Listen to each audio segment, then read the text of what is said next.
Iniziano bene per la Fortitudo Moncada-Agrigento i play-off per la promozione nella divisione nazionale A.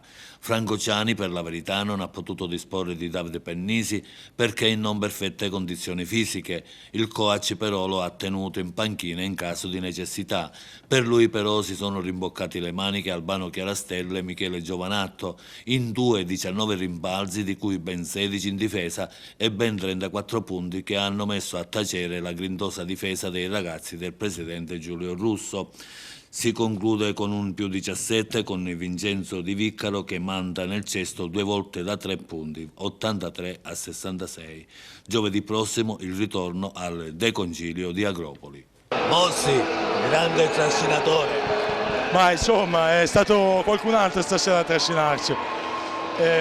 Abbiamo giocato comunque meglio di quello che pensassi, perché era una partita difficile. Non è stato facile, però abbiamo lanciato un bel messaggio comunque. Chiara, bella gara. Bella gara, abbiamo iniziato molto bene, siamo soddisfatti, alla fine abbiamo dato un po', ma l'importante è che siamo riusciti a vincere questa partita, importantissima. Duilio. Ecco Paparella. Vieni. È andata bene. Sì.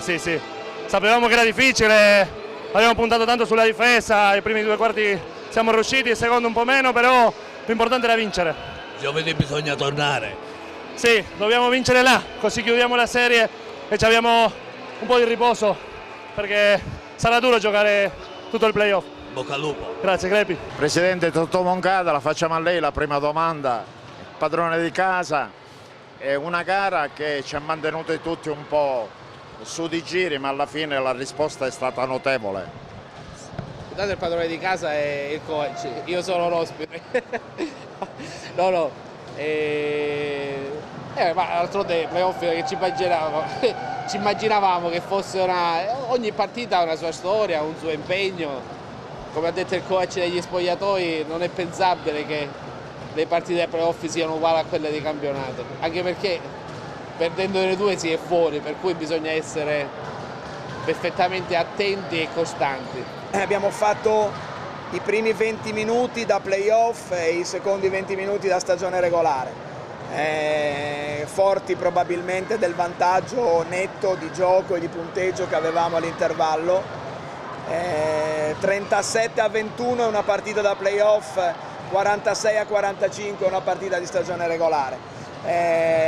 Abbiamo commesso un po' questo errore di leggerezza, di giocare molto cicale e poco formiche, ma insomma intanto abbiamo portato a casa gara 1, che è la cosa più importante, e dobbiamo pensare che per gara 2 e per le prossime 40 minuti da formiche sono più utili in previsione di arrivare in fondo in un certo modo.